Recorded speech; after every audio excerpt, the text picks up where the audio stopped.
তৃণমূলের প্রতিনিধি দল তারা গিয়েছেন সিইও দপ্তরে এবং যখন রাজ্যে এসআইআর এর শুনানি চলছে সেই শুনানিতে ডাক পেয়েছেন তৃণমূল সাংসদ কাকলি ঘোষ দস্তিদার তার পরিবারের সদস্যরা।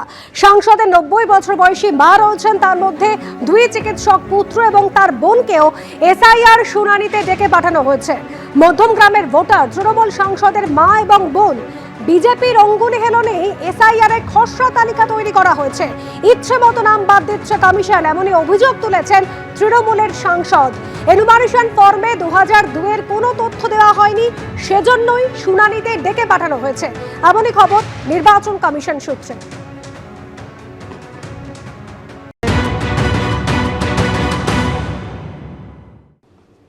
আমি যে বুথে ভোট দিই সেই বুথে আমার মায়েরও ভোট, আমার বোনেরও ভোট, কিন্তু তাদের নামটা খসড়া তালিকাতে ওঠেনি। আবার আমার 2 পুত্র যারা এস্টাবলিশ ডক্টর, যে বুথে তারা ভোট দেয় সেখানে তাদেরও খসড়া তালিকাতে নাম ওঠেনি। তার মানে যদি এইরকম ভ্যালিড বাসিন্দা যারা একেবারে বহু বছর ধরে ভোট দিচ্ছে এবং নিঃসন্দেহে ভারতীয় নাগরিক এবং বিগত দিনে ভোটাধিকার প্রয়োগ করেছে, তাদের নাম বাদ দিতে পারে, যারা আমার সঙ্গে ধরুন কেউ আমার পুত্র, কেউ আমার মা এবং তাদের বাবা প্রাক্তন মন্ত্রী, তাদের নাম বাদ দিতে পারে, তাহলে বাংলা জুড়ে তারা সাধারণ মানুষের সঙ্গে কীটঞ্চকতা করছে, এটা সহজেই অনুমেয়। আমার মনে হয় এটা এরা চাইছে যেন তেন প্রকারে, যাতে করে তারা এখানে বাংলার ভোটটাকে কলুষিত করে বিজয় লাভ করতে পারেন।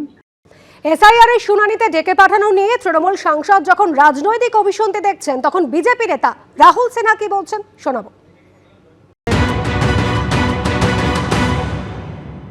কোনো না কোনো বিচ্যুতি হয়েছে, কোনো না কোনো কাগজে গড়বড় হয়েছে, যে কারণের জন্যই ডেকে পাঠিয়েছে। ডেকে পাঠানো তো এমনি ওখানে হিয়ারিং এ ঘুরতে আসার জন্য নয়। এত লোক আছে, তাদের ডাকলো না, ওই পরিবারকেই ডাকলো কেন? তার মানে তাদের যে কাগজপত্র, যে এটা জমা দেওয়ার কথা, যে কানেকশন দেখানোর কথা, কোথাও কোনো ত্রুটি নিশ্চয়ই তারা করেছেন, বা কোনো কাগজ নেই, অতএব কোনো কানেকশনের কোনো গড়বড় আছে, সেই কারণে হিয়ারিং এ ডেকেছে। আর হিয়ারিং এ ডাকাতে এত ভয়ের কি কারণ আছে? যদি সবকিছু ঠিক থাকে, হিয়ারিং এ সেটা দেখালেই তো সব সমস্যার সমাধান হয়ে যাবে। অতএব এই নিয়ে বৃথা রাজনীতি করা আর কথায় কথায় বিজেপিকে টেনে আনার যে প্রচেষ্টা, এটা বন্ধ হওয়া দরকার। নির্বাচন কমিশনের যে বক্তব্য যে তৃণমূল সাংসদের পরিবারের সদস্যদের এনুমারেশন ফর্মে 2002 এর কোনো তথ্যই দেওয়া হয়নি, সংশ্লিষ্ট বিএলও কে জানিয়েছেন, দেখুন।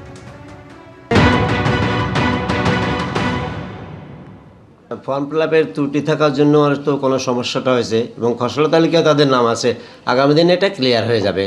হ্যাঁ, কবে আমাদের 31 তারিখে ওনাদের আছে হিয়ারিংটা। হ্যাঁ, 31 তারিখে আমাদের 232 পার্টে হিয়ারিং শুরু হচ্ছে এবং 8 তারিখেও আছে ফেব্রুয়ারি মাসে, এই জানুয়ারি মাসের। হ্যাঁ, এতে ক্লিয়ার হয়ে যাবে অনেক। তৃণমূল সাংসদের পর এবার তৃণমূল বিধায়কের পরিবার, খণ্ড ঘোষের তৃণমূল বিধায়কের পরিবারকে এসআইআর এর শুনানির জন্য ডেকে পাঠানো হয়েছে। খণ্ড ঘোষের তৃণমূল বিধায়কের মা, তার ভাই এবং তার স্ত্রীকে ডেকে পাঠানো হয়েছে। খণ্ড ঘোষের তৃণমূল বিধায়ক নবীন চন্দ্র বাগ, তার মা, ভাই, স্ত্রীকে শুনানিতে ডেকে পাঠানো হয়েছে। এক্ষেত্রেও বিজেপির বিরুদ্ধে চক্রান্তের অভিযোগ করছেন তৃণমূল বিধায়ক। তার অভিযোগ, কমিশনকে কাজে লাগিয়ে মানসিকভাবে হেনস্থার চেষ্টা করছে বিজেপি। কমল কৃষ্ণ দে আমাদের প্রতিনিধি, এই খবর নিয়ে আমাদের বিস্তারিত জানাবেন। ঠিক কি হয়েছে এবং কেন এই গোটা তলবের পেছনে বিজেপির হাত দেখতে পাচ্ছেন তৃণমূল বিধায়ক? কমল, একদমই যে ঘটনা সেটা হচ্ছে খণ্ড ঘোষ বিধানসভার বিধায়ক নবীন চন্দ্র বাগ। তিনি এইবারের বিধায়ক নয়, এই নিয়ে মোটামুটি 3টে টার্মের বিধায়ক, এবং খসড়া তালিকাতে তার যেটা অভিযোগ, তার মায়ের নাম নন্দরানী বাগ, সেই খসড়া তালিকাতেও নাম আছে। এমনকি 2002 সালের যে তালিকা হার্ড কপি, সেই হার্ড কপিতেও তার নাম আর তার মায়ের নাম আছে। এবং শুধু মায়ের নাম নয়, তার ভাই এবং ভাতৃবধূ, এদেরও নাম আছে। কিন্তু গত 5 দিন নির্বাচন কমিশনের তরফ থেকে তার মাকে নোটিশ করা হয়েছে এবং আগামী 29শে ডিসেম্বর তার মাকে শুনানিতে যাওয়ার জন্য বলা হয়েছে এবং সেখানে সমস্ত কিছু তার যে সমস্ত তথ্য আছে সেই সমস্ত তথ্য নিয়েও যেতে বলা হয়েছে। এবং এখানেই নবীন চন্দ্র বাগ, যিনি খণ্ডঘোষের তৃণমূল বিধায়ক, তিনি যেটা অভিযোগ করছেন যে রীতিমতো চক্রান্ত করে তাকে এবং তার পরিবারকে হেনস্থা করার জন্য এই ডাক তার মাকে পাঠানো হয়েছে এবং শুনানির জন্য ডাকা হয়েছে। কারণ তিনি বলছেন যে তার মা প্রায় 75 বছরের বৃদ্ধা এবং তার মা কিন্তু অলরেডি 2002 সালের যে ভোটার লিস্ট তার কাছে আছে, তিনি দাবি করছেন হার্ড কপি, সেইখানে নাম আছে এবং 2025-এ ইমিউনাইজেশন ফর্ম ফিল আপ করেছেন। তা সত্ত্বেও তার মাকে ডেকে পাঠানো হয়েছে। এটা চক্রান্ত। এবং শুধু মা নয়, তার এক ভাই এবং এক ভাতৃবধূ তাদেরকেও ডেকে পাঠানো হয়েছে 29শে ডিসেম্বর। এবং তিনি যেটা অভিযোগ করছেন যে এটা চক্রান্ত করা হয়েছে, এই চক্রান্তর পেছনে আছে বিজেপির হাত এবং নির্বাচন কমিশনকে দিয়ে এই কাজ করা হয়েছে এবং পুরোপুরি বিজেপির তরফ থেকে সেই সমস্ত অভিযোগ উড়িয়ে দেওয়া হয়েছে। এবং বিজেপি যেটা বলছেন যে প্রসেস হচ্ছে, সেই প্রসেসে অনেক সময় কোনো রকম মিসলিঙ্ক হতে পারে, যে বিএলও যে অ্যাপে না থাকতে পারে, হার্ড কপিতে থাকতে পারে।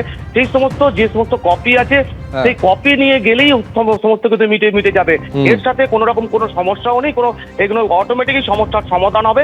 এই নিয়ে যে অভিযোগ করছেন তৃণমূল, সেটা ঠিক নয়। সুপ্রজিৎ, ধন্যবাদ কমল।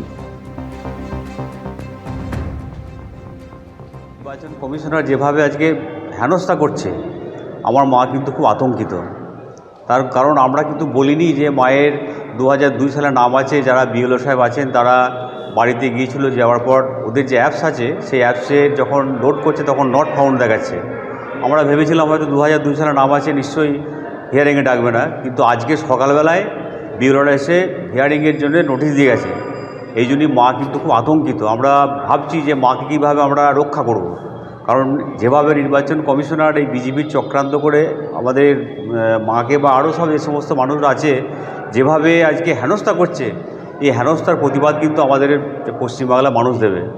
ওরা বলছে সরকারি নিয়ম, কিন্তু আমরা দেখছি 2002 সালে নাম আছে, 2002 সালে পুরো ফ্যামিলির নাম আছে, তারপরেও ডেকে পড়া, যেটা আমি মনে করি যে মেন্টালি আজকে টর্চারিং করা হচ্ছে আমার মায়ের উপর।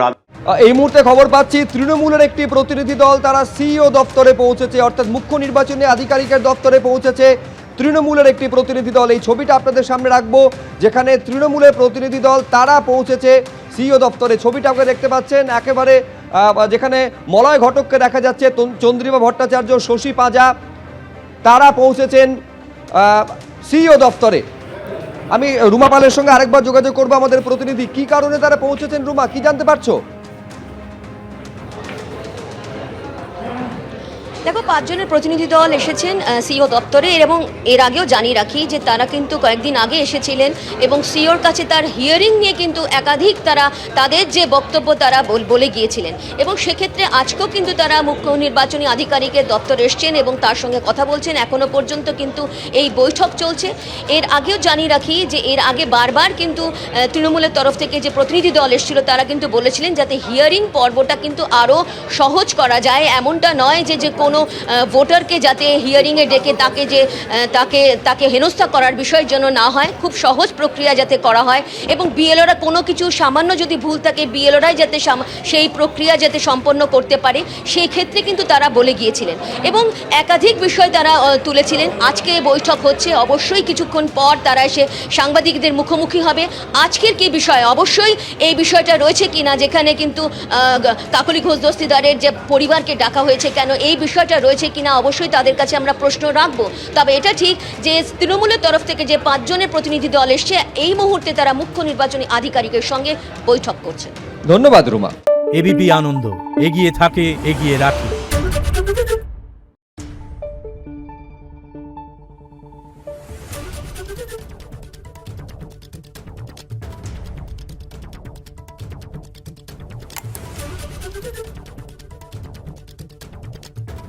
Thank you.